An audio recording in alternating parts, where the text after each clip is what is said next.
Sounds, ngayong araw tayo ay mag-unbox ng aking in-order mula sa Shopee na amplifier module. Kakarating lang. Tingnan natin kung ano yung magiging performance nitong module na ito. Unbox natin.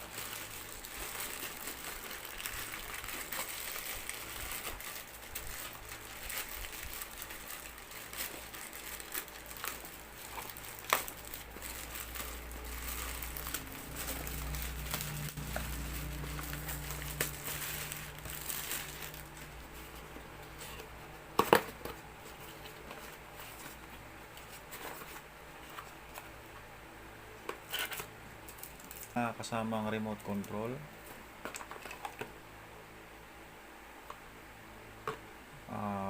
connector sa 220 volts, ang amplifier module,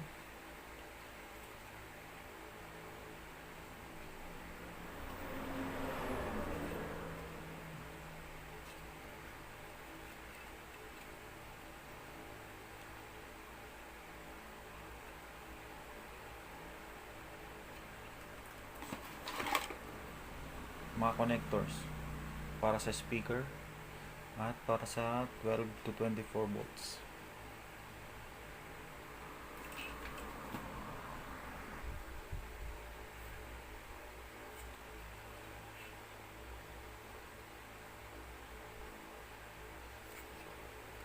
Ang laki ng heatsink niya, no?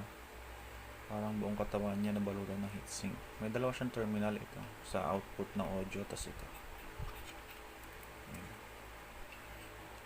RCA, left and right, volume, treble, bass, high, tweeter,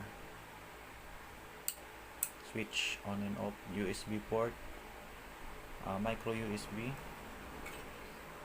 110 to 240 volts. Ito naman yung 12 to 24 volts.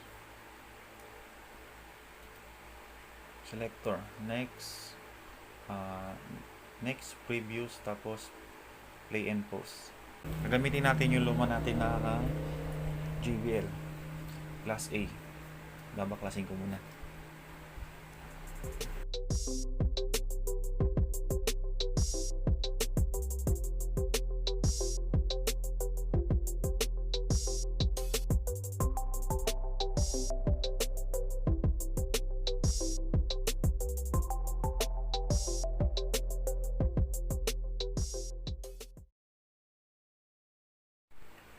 So ito yung dati niyang module, maliit lang siya.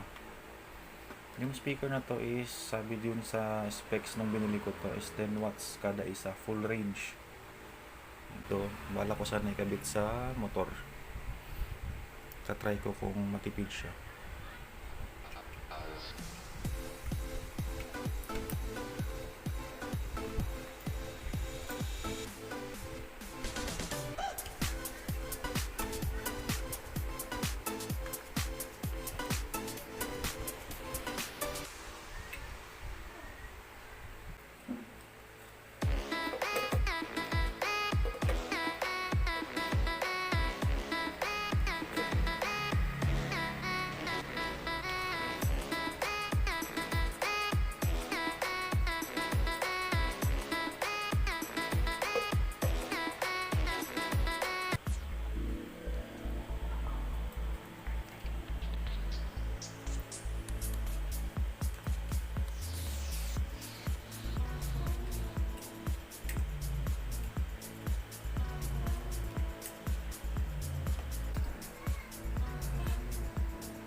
double name. My eyes see your face, searching for a straight to spell double name.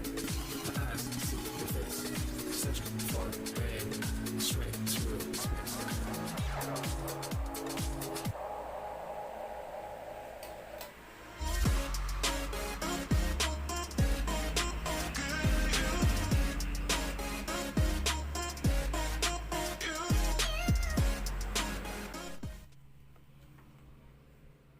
So ito na guys, iti-testingan natin siya.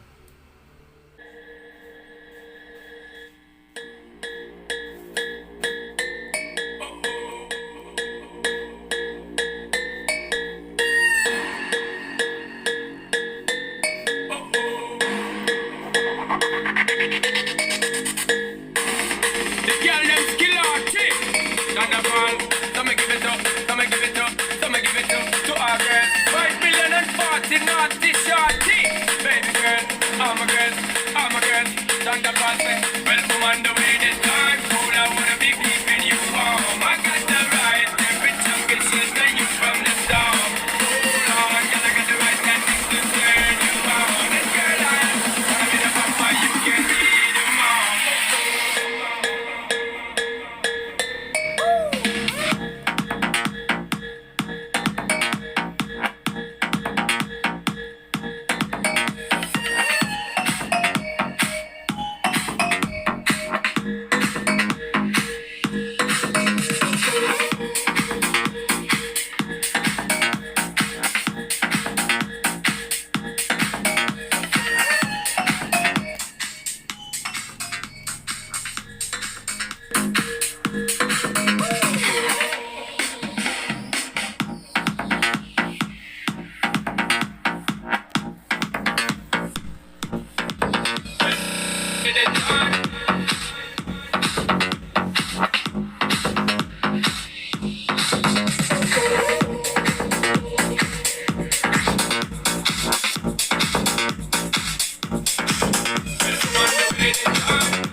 Well, come on, the